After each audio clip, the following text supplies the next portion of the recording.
So, the soil food web, if you could give us kind of a brief summary of what that really means, the web of these organisms that you're talking about, kind of the non-research scientist definition of what it really all encompasses. Well, think about growing a plant. You're not going to be the only person involved in getting that plant to grow and to harvest it, to have seeds for the next year. It's a community project, Hmm. typically.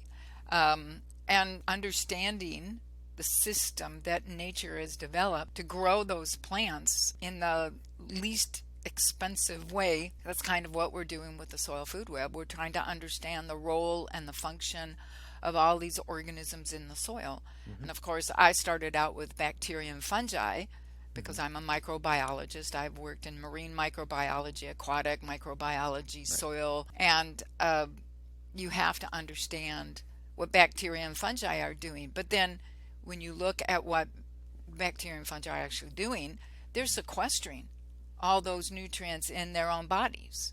Right. And now you've got to go, wait a minute, how's the plant getting that? The plant can't attack and rip apart a bacterial or a fungal cell. What's the process? So discovered early on that you've got to have the, oh surprise, predators in the system that will eat bacteria and fungi.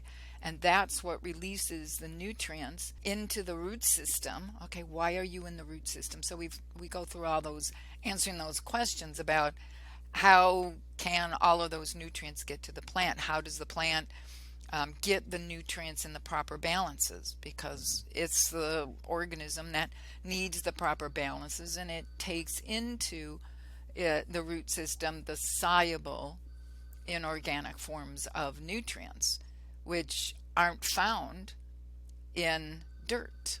You have no mechanism for making soluble inorganic nutrients available to your plant. What little bit might be there because something washed in from uphill isn't enough to keep your plants alive and healthy through Right. an entire growing season. So we've got to establish what the bacteria and fungi and protozoa, they eat bacteria, um, nematodes.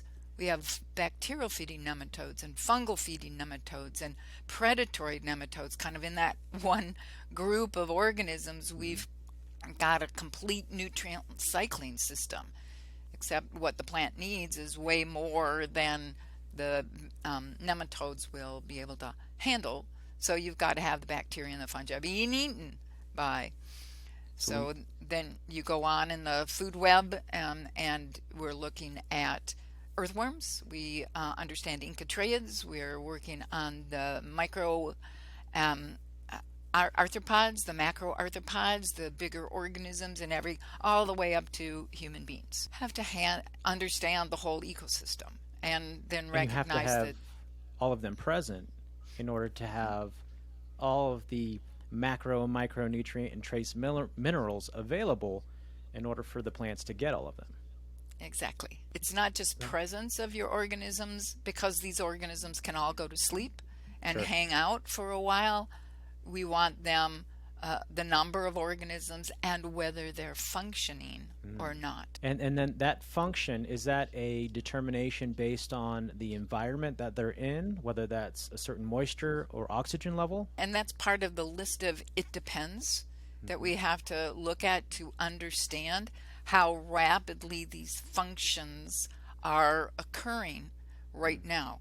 If there's not enough water, well, how do we build the structure in the soil to hold the water Hmm. so your plant will never have to rely on rainfall when it rains?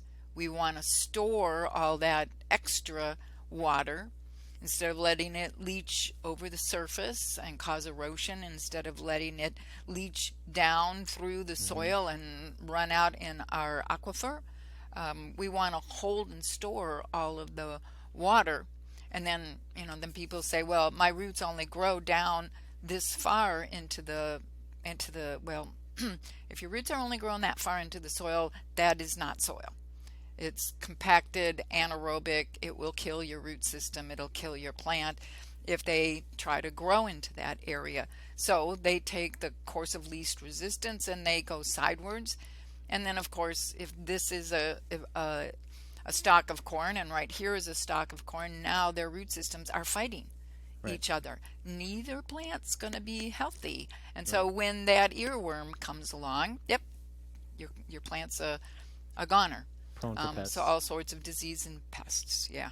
Very easy, therefore, to deal with these problems because you just have to get these organisms back into the soil and let nature take due course. She'll make sure that everything happens in the right place at the right time. Right. Be sure to like this video and subscribe so you don't miss any new soil food web or homesteading content.